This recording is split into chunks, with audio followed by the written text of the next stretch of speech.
هو المحروس ابنك معادنا كده ليه؟ والنبي يا اخويا ما انا عارفه، شكله بيحب السسبنس زي ابوه. بتتنمر عليا وانت شبه طبق البصارة اللي انت لابساه. وماله الازدال يعني؟ ما انت لابس كوفيه بيضه وعامل لي فيها احمد زكي في فيلم الهروب، وانت ما حصلتش طلعت زكريا في حاحه وتفاحه. ابويا، امي، انا عايز اقول لكم حاجه مهمه. عايز تستلف صح فلوس؟ صح اكيد انت عايز تستلف فلوس. هو انت يا رفعت كنت سويرس؟ ده انت اتولدت مديون.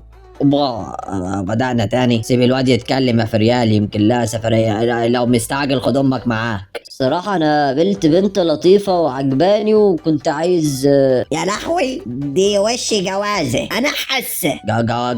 جواز. لا فريال، انا لسه دافع حق الانبوبة. قول يا حبيبي ما تخافش، قول يا حبيبي.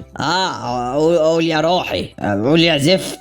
الصراحة أنا عايز أخطب. أيوة أنا كنت عارف، يعني كنت سامع صوت الخراب جاي من بعيد. طب واسمها ايه بقى المحروسه؟ اسمها جيسيكا.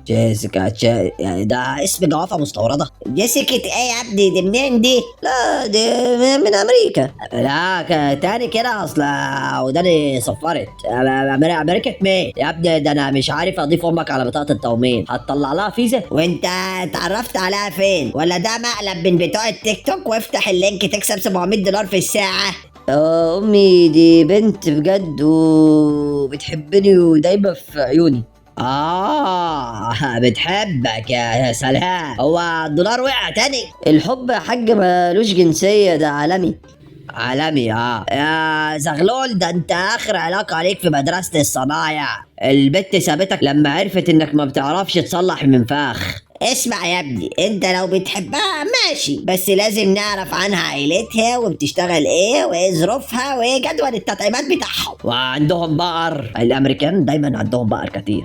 طب ايه رايكم نكلمها ماسنجر كول؟ اضطر اخلع عشان هي لو شافت وشي هتفتكر ان مصر كلها كده. مش ناقصين سمعه. اقعد يا رفعت، وانت يا بطة هات لنا جيسيكا دي، بس لو طلعت مضروبه هتنام على السلم. هو اصلا بينام، ده سريره بقاله سنتين بيعاني من الوحده. ماشي بس توعدوني تسمعوها وتدوها فرصه، وانا هجيب قاموس واشتمها بالبسط سيمبل. هو البتاع ده ما بيرنش ليه؟ ابوك اسم الله عليه ما دفعش اشتراك النت. يا دي النيله، الجنسيه هتروح عشان اشتراك الراوتر.